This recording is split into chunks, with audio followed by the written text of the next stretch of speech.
we get news. Jay Johnson has been doing work behind the scenes. Tommy Tanks comes in, takes a visit, sees the scenes, sees the sights, talks to the coaches. I'm thinking he's just doing this because he just wants to do it. I don't think he's coming. I think he's from Tampa. I think he was going to go to Florida. I thought he was going to end up back in Florida. Then you hear, boom, Tommy Tanks to LSU. I'm like, wow. Huge commitment. Then you hear Christian Little from Vanderbilt transfers to LSU. Now, I don't know why he didn't pitch a lot this year at Vandy, but he's got first-round stuff.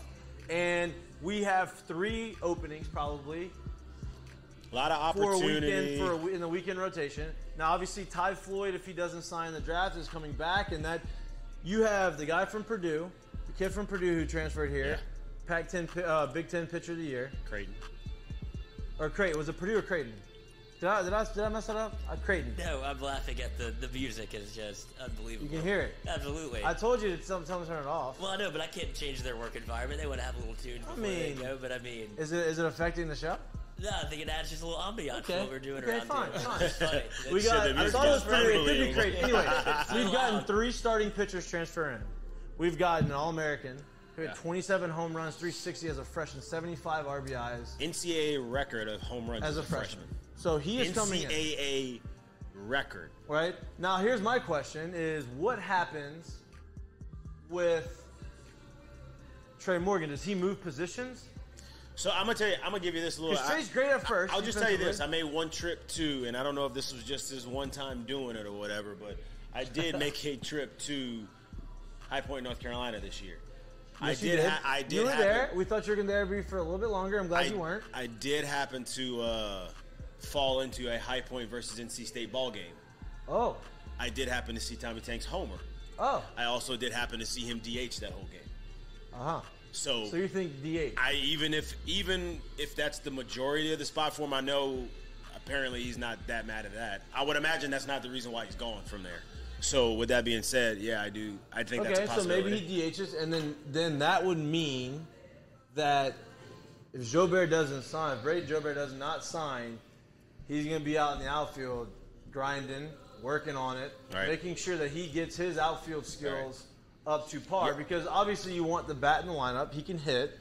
You have Dylan Cruz is going to be in center, and you would assume you have Pearson in left, right? Like I just can't. Left or right? Left I can't or right? see any reason why Trey would be moving unless him and the staff were literally like, for whatever reason. Does Tommy play third base? Yeah, I don't know. Does he? So maybe he plays third. Maybe he goes into the third base rotation. You have Dugas coming back.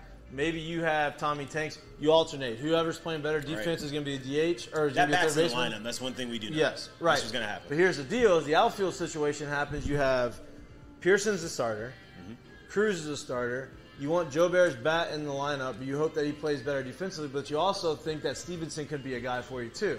So now you have 4 guys. So listen, this is all issues that you want to have. Well, I was about to say, this is the best thing to say. Every good team that I know, for the most part, unless they happen to just be touched by the good Lord above, like, these are the issues you have. No doubt. And rumor is that Jay's not close to being done, is what I've been told from our sources. You know what happens when we hear about our sources. Yeah, we're hit or miss. Yeah, you know. You can't blame that. Mostly hit. We missed on the big one. A lot more hits, though. We missed on one big one. And listen, that source was about as good as it gets outside of coming from him. And obviously I probably should have heard it from him first before I made that decision. But hey, it happens. We're not in the breaking news. FM Digital was on a heater. You gotta have to keep playing crap. That's it. We're not on the breaking news, but this is enormous news for LSU baseball. Jay Johnson has come out verbally and said he's not worried about the staff. He's worried about recruiting right now. I can do it myself. Huh? I can do it myself. That shows you how much of a recruiter he is. And obviously, like, the staff is going to round into shape. Like, who's not going to want to come here? I was about to say, I would imagine at this point, especially with the team that they're inheriting. I would imagine at this point, when it comes down to this job, there is a lot of opportunities when it comes to getting coaches here. No doubt. I hope our guest comes on. I don't know if he's going to be able to. It's a tight Tight window. We'll see. But you talked about what position he might play, because I don't think that you move Trey Morgan off at first base. No, you can't. Unless you move him to the outfield, but you already have a lot of outfield depth out there. Because I know when we were training for the season, we were taking fly balls in the outfield, and Trey Morgan was out there in center with us. So he was taking fly balls in the outfield as well. Is that when you stumbled? That was when I rolled my ankle, yes. With no cleats. You don't take fly balls in the outfield with no spikes. No turfs. I wish if I had turfs, I was in basketball shoes. But say he didn't even have turfs on. It wasn't even like, it was not a good And then it wasn't even a ball that I was going after. I was going after it, and I was like, I'm not going to get it. So I tried to slow down and zoom, rolled. I'm like, oh, this is not good. Mariano Rivera. Not good. But, it was like the last little bit of the practice. He kept a nice steady pace off the field, though. Like you really thought that he took all forward and was like, I'm not going to get to it. I'm done for the day. Yeah, you can't let him see you sweat. You know what I mean? Yeah, look at me. Yeah. But big news. What? No, I was just going to say the reason I brought that up is because when Tommy Tanks he was obviously evaluated by Perfect Game, went to IMG Academy. They said power to all fields, which is obvious, but played a high level third base in high school. So it might be a better situation. So maybe that's part of the reason why he got out of NC State. And listen, we just got a transfer that came in this year who was really good offensively and really wanted to play third base.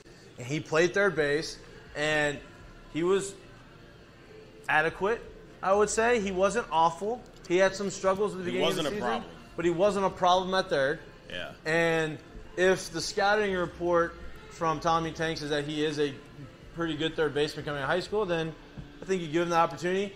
You want the 27 home runs in the lineup. And I'm happy. But now, Jesus Christ, our lineup is going to be nasty. Again. I mean, you'd expect that because Jay Johnson is an offensive-minded guy, and that's what he does. Now, I would like to see our weekend rotation to be nasty.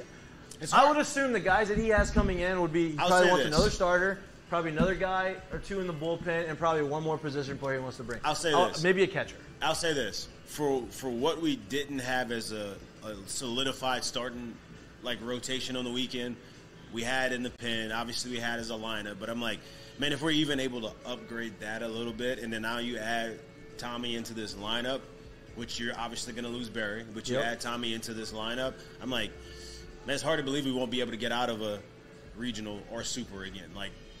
Listen, it's hard to believe that. Jay inherited a really good team. He would probably say that this year was a disappointment. He saw that we need to change some things up. Next year, you have to make it.